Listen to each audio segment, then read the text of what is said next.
안녕하세요. 오늘은 욥기 25장의 말씀을 가지고 벌레만도 못한 우리를 귀하게 여기신 하나님, 이런 제목으로 함께 은혜를 나누죠. 오늘 말씀, 특별히 본문서부터 26장은 욥의 그 세 친구가 욥과 나눈 마지막 변론의 부분이다, 이렇게 볼 수가 있습니다. 그래서 25장은 수아 사람 빌닷의 말에 대하여, 또 26장은 그에 대한 욥의 답변에 대해서 증거하면서 26장에서 욥의 친구들의 이야기는 마침표를 찍게 되죠. 특별히 이 25장은 6절밖에 되지 않는 아주 짧은 장입니다. 빌닷이 왜 이렇게 짧게 이야기했느냐 하면, 욥이 변론하는 모습을 보니 더 이상 아무리 자기네가 이야기해도 자기의 죄를 인정하지 않을 것임이 확실하다고 생각을 했기 때문에 그저 그냥 할 말만 하고 마친 것으로 그렇게 볼 수가 있습니다. 근데 여기에 참 중요한 말이 나옵니다. 비록 빌닷이 욥에게 한 말은 옳지 못했지만, 그러나 빌닷이 하나님께 하신 말씀에 대해서, 하나님이 어떤 분인지를 말하는 것에 대해서 굉장히 중요한 부분을 갖고 있습니다. 지금 이 빌닷은 하나님의 전능하심, 하나님의 놀라운 주권과 위엄을 설명하면서, 반대로 이 욥처럼 무죄함을 주장하고 의로움을 주장하는 그 연약한 욥에 대해서는 하나님의 전지전능하신 앞에 우리는 벌레만도 못한 인생이다, 이렇게 이야기를 합니다. 정확하게 이렇게 고백하고 있죠. 하물며 구더기 같은 사람, 벌레 같은 인생이랴. 우리가 전능하시고 거룩하시고 정말 존귀하신 하나님 앞에서 나 자신을 바라볼 때 우리는 낮고 낮은 구더기 같은 사람, 벌레 같은 인생이다, 이렇게 고백을 하고 있는 것이죠. 이 말씀은 분명히 정확한 말씀입니다. 하나님은 거룩한 분이고 우리는 죄인이라는 사실을 보여주는 말씀이기 때문에 그렇죠.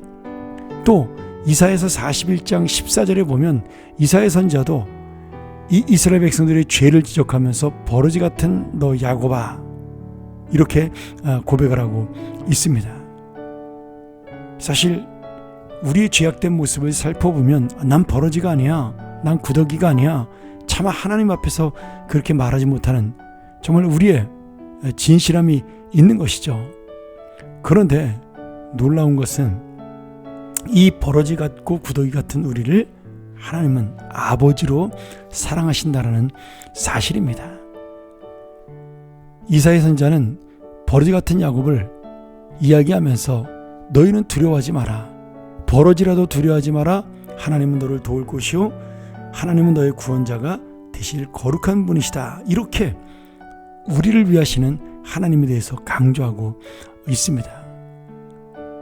또한 내가 그런 악하고 죄 많은 존재임에도 불구하고 시편 8편의 4절 5절은 하나님께서 우리에게 영화와 존귀로 관을 씌운 하나님의 자녀로 삼아주셨다라고 말씀합니다.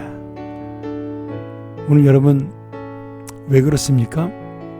우리가 죄인임을 아시면서도 이해하시고 우리를 사랑하시기 때문입니다.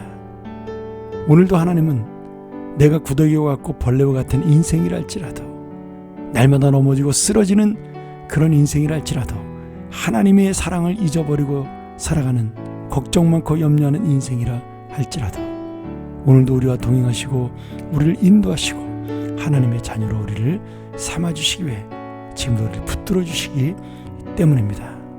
그래서 더욱더 우리가 벌레 같기에, 구더기 같기에 우리는 하나님을 붙들 수밖에 없고, 하나님은 우리를 사랑할 수밖에 없다는 사실, 하나님의 은혜가 그래서 꼭 필요하기 때문에 하나님은 우리에게 은혜를 주신다는 사실, 이것을 놓치지 않고 오늘도 정말 믿음으로, 소망으로 주님과 동행하는 하나님의 자녀가 되기를 간절히 축원합니다. 함께 기도하겠습니다. 하나님 아버지, 오늘 우리의 연약함을 고백하는 이 벌레와 같은 인생, 구더기 같은 인생에 대하여 인정하며 하나님 앞에 나아갑니다. 주님이 우리를 붙들어 주심을 믿사오니 우리의 약함과 우리의 부족함을 우리가 고백하오니 주님이 우리를 지켜주시고 인도하시고 긍휼을 베풀어 주시옵소서. 예수님의 이름으로 기도합나이다. 아멘.